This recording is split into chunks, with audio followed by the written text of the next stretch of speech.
Greetings, ladies and gentlemen, and welcome back to another video. Now, there's a bit of helicopters flying around, guys, so I hope this doesn't pick up, but this video has to get made either way, so here we are.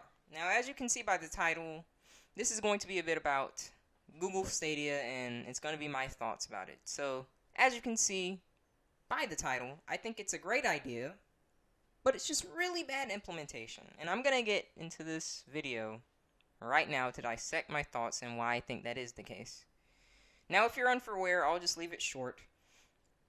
Google's entered the scene, the gaming scene, with their new product slash streaming service called Stadia, Google Stadia. If you are unaware about it, it's just basically a streaming service. I wouldn't say it's a console, it's more of a streaming service where you can stream video games directly from the internet to your PC. Now, in the interview, they go on about how, this process essentially creates no lag, but I'd say that that's incredibly wrong. And allow me to get this point across. It's going to be connected to the internet 24/7. As long as you're playing a game, you're gonna have a bit of lag. And let's be real, everything can go wrong with the internet. There's power outages. Heck, if you want to know something, guys, before I just started recording, I just had a power outage. So there's plenty of things that can go wrong with the internet. And I'd also like to touch on Google.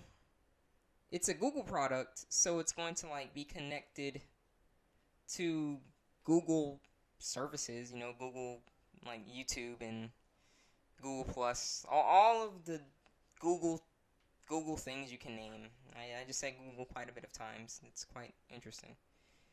So you're going to have streaming, which is already a very internet heavy demand, and since it's Google, it's going to be connected to a whole bunch of other things.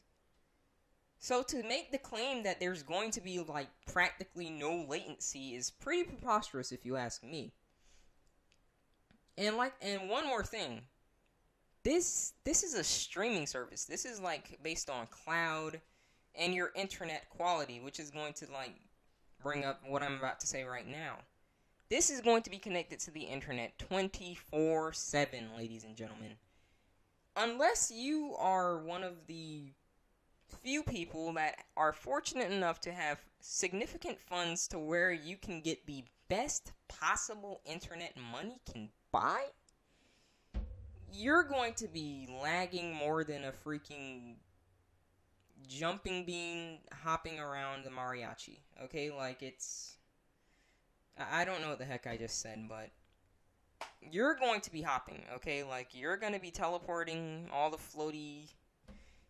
If it's lag, you name it. That's going to be happening with this service. Now, I want you all to know that I am in no way, shape, or form against this product. But I am just saying this, as it is right now, this is just, this ain't it, Chief. This ain't it, Chief. I think it's a great idea, but only people who are hardcore gamers and have enough money to get really, really good internet, which we know. Let's be real, guys, people's internet qualities are freaking terrible most of the time, myself included. I don't have the best, but it's not the worst. It is, I'd say, playable, but there are times where I am teleporting all over the place. The average person, you and me, there's no way that we'd be able to enjoy Google Stadia. It's just too demanding on our internet. Now, I would say that we're probably going to stick with console games or your PC games, because it's not going to be latency, as that data is directly coming from that console or that disc, whatever. Especially if it's a single player game. That's one of the really biggest issues about Google Stadia is you're going to be lagging not only on multiplayer but single player. Single player is going to have lag. That is not something that I think any of us looks forward to. I would suggest that they should release a version where it's maybe it can lower the quality a bit, maybe because like from what I've heard about the specs, it's like 1080p or a bit higher and like 4K. And I'll be real, guys, like I know that's the quote unquote standard and all be all, but I'd literally be fine with 720. Like I don't care that much about my graphics. I know some people do, but I don't care that much. Like what I see Google Stadia being utilized for is perhaps as a test service. You can see this game and you can be like, I might be interested in. Too bad I'm not willing to spend money.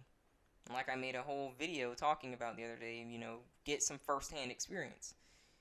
This is what that product can be. You can go stream your game, like whenever it's like an advert on YouTube saying play now, you can stream that game and play a bit of it to see what you think. If you like it, if it's something you're interested in, perhaps then we'd have the end of this like disgusting confirmation bias channels that plagues YouTube gaming right now. Because then everyone will be able to see for themselves if that game is good or not, and they wouldn't have to rely on someone else's opinion for their own opinion. So maybe something good can come out of this. But once again, it's just this service is great, but not many people are going to be able to use it. Like, I'm going to ask you on a poll right now, like, is your internet good enough to use Google Stadia? Like, let me know, because I know my internet is nowhere near as efficient to run this. If I were to play that with my internet right now to try and stream, I can only...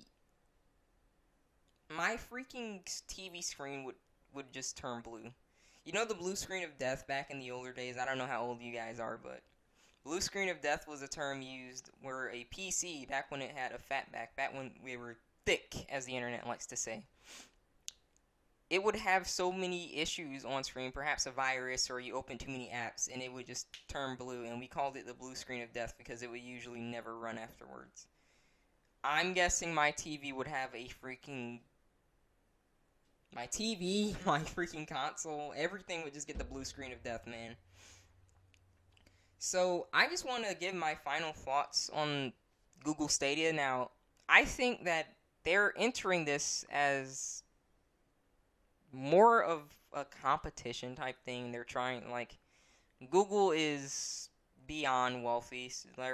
They own YouTube, they own Google itself, a whole bunch of other products. Need I really say all of them? So they're entering the gaming scene thinking that, well, this should be pretty easy, but what they don't realize is that most gamers do not have amazing internet. We have okay internet, perhaps playable internet, but it's really more of a hardcore gamer, YouTuber, Twitch streamer, people with the funds to play this, like, at a very, very high speed and things like that. But the everyday person, me and you, we don't have the funds to play at that high of a speed or at that high of a performance. Like, I'm really interested, and I'm going to ask you guys, are you interested? Like, are you interested in Stadia? Like, I'm really interested in the product because me being able to play games, it sounds amazing. I just stream it, and it sounds great, but the execution is just not there, guys. The minuscule part of the gaming community, they're the ones who are going to have access to this. You and me, if we would dare connect our freaking internet to this, the latency would probably be unreal. We would push a button and wait 5 seconds for the freaking action to happen. I could easily see that. Another thing is we don't own the games. They're just streamed, which is the whole thing with BS Now, with PlayStation Now, but I call it BS Now. We don't own the freaking games. They're emulated and we pay a monthly fee type thing, so... And I'm guessing that's the thing with Google Stadia, because let's be real, they're going to charge a monthly fee. Let's be honest. So, if I don't even own the bloody thing, I'm just not sure how this is gonna work. Like, we don't know everything. I'm not gonna claim to know everything, but if we don't even own the games and it's all relying on streaming, keep in mind that internet does screw up, and there are times where, hey, once they decide to like just cut the cord on something, that's it. We can't play them anymore. The great thing about physical copies or digital downloads is it's there. We can play it. You know, if it is there, we can play it. Screw if it's you know, internet only, not internet only, internet mainly game. If there is single player there, we can open the freaking game. You know. And with Google Stadia, that's not the case. We don't own it. We're just streaming it directly, and I just don't think this is going to be what we need. I know I said in a previous video I want some competition in gaming, but I actually want some relevant competition. Steam, this is where you come in. But seriously, guys, that's really all I had to say about it. Like, I know so many people are like, oh yeah, this is great, and I'm like, are you sure it's great? You're probably not going to be able to play it. Because once again, not many people have perfect internet quality, so what can you do? But hey, that's just one man's thoughts. Let me know your thoughts down below. I hope that you enjoyed the video. Please let me know what you would like to see more in the future. Like, now that I have, you know, essentially come out as a podcast channel type thing, if there's anything related to gaming or something in general that you'd like me to talk about, so long as it's something I'm interested in, I'll be happy to talk about it. As always, I would like to let you know that I have an amino in the description. Feel free to check it out. I know not many people give it a shot, but I'm telling you, it's just simple chat thing. I'm not really a social media type guy, guys, and if you have something to ask, just ask. You don't need to follow me or none of that garbage. If you would like to subscribe, please hit subscribe and the notification bell. But only if you're interested, because let's be real, it's your choice. And at the end of the day, who knows if you're even subscribed, because YouTube is full of it. As always, rate the video what you think it deserves. Tell me what you want to see in the future in the comments below. And I will see all of you in the next video. Take care.